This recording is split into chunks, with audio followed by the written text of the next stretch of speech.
Good morning to you two. How you doing this morning? I'm feeling pretty dang good, man. And you should be, considering where you are and the surroundings that you're in right now with the Laker organization. I'd like you to talk about your position with the organization, with this team, and are you in a little bit of awe today? Yeah, just to kind of see it all come together. We spent a little bit of time together this past weekend in Vegas, so it was good to kind of, hang out with the guys before things got pretty serious. So really good time, really good for the soul and for the mind. And, getting a glimpse, coming back here for the second time around, really understanding what it means to wear a Laker jersey. I came here, I got traded right at the deadline in 2014. So, Kobe was hurt and I played 23 games here. For the first time, I think our biggest win when I was here was beating the Celtics on ESPN. I think we were both won 18 games or something. So totally different feel this time around. Being in the locker room with so many guys that have been around the block and feeling kind of like the middle child, with this being my 10th season. It's a breath of fresh air. A lot of the stuff that you deal with teams that are trying to figure out where they want to be or who they want to be. That's not the case here. It's all or nothing, and it's not a better situation you want to be in. Hey, Kent, Kyle Goon from Southern California News Group. Rob told us last week that the team is on track to be 100% vaccinated by opening night.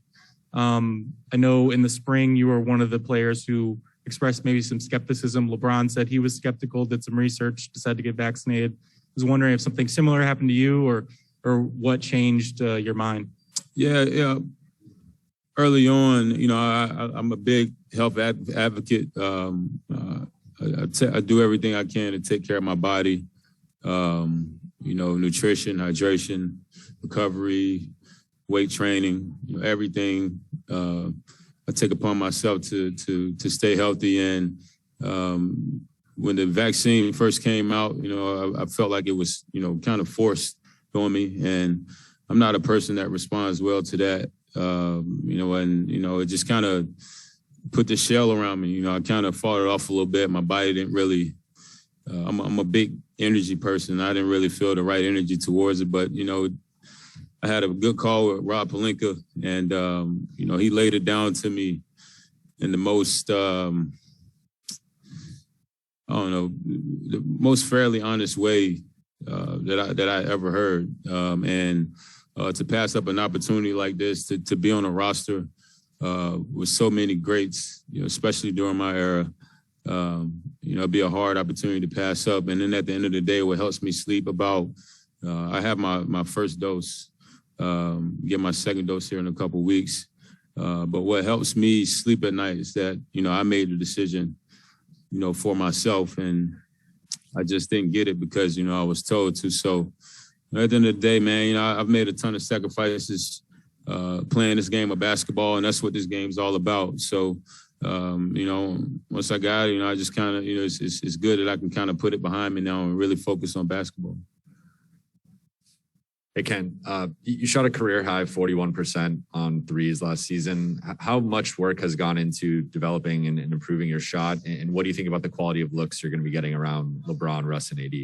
Yeah, it was, I'm not really a guy that looks at stats throughout the year, but, once it was coming to a close, I kind of realized where I were and what that meant, not only for the team I was a part of, but, my career. And as you get older, that shooting becomes a staple. And, for me, it was just learning more about the game, learning more about the science behind, shot preparation, which shots to shoot. It plays a big part of it as well. I mean, if you shoot every three that you get, you probably won't shoot 40%, but just getting into the right spots, getting into the passing lanes, understanding the strengths and weaknesses of your teammates. If I know if my teammate's going left, it's a harder pass. So, getting in a better position for him to find me and being prepared for that, staying on balance. All those things and I'm still working on that. I only shot a little less than 3 threes a game last year. I look to kind of, get that up a little bit. with the opportunity I'll get with Russ, Braun, AD, Rondo is a great passer. Probably double teams from Carmelo. I mean, I can go down the list of just what may happen and where I may get my threes. You know, it's kind of how I see the game now. So I mean, I'm looking forward to it. You know, obviously we can't skip steps. There's so many things that go into being, you know, a championship team, and I'm just looking forward to that challenge and watching it all come together. Hey, Ken, right in the middle here.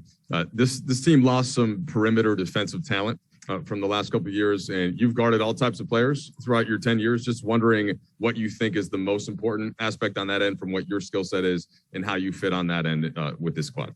I think it's going to be paying attention to detail, you know, as a unit.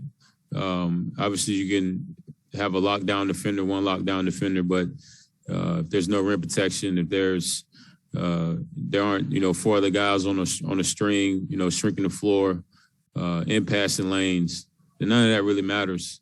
I think the best defensive teams have players highlighted because, you know, there are other guys around him that make him, you know, make his job easier. You know, this league has so many talented scorers. You know, I played with two of the best, you know, the past 2 seasons with Dame in Portland, and then obviously Steph with the year that he had. There isn't one player, one guy that could contain them. You know, it's a team thing. And I think, you know, I saw Dwight, DeAndre, and AD taking a picture, those 3 guys standing beside each other. And that's just, as a guard, as a defensive guard, that's just all you want. You know, you could be aggressive out in the perimeter and just funnel those guys to the rim. And, you know, they finishing over them all night, and, you know, you live with it. But the chances of that, you know, 7 feet at the rim all night, that's just good luck. Yeah, you said earlier Rob was as honest as you've heard about the vaccine. It might help others who are listening to this to know what that honesty entailed. What did he tell you?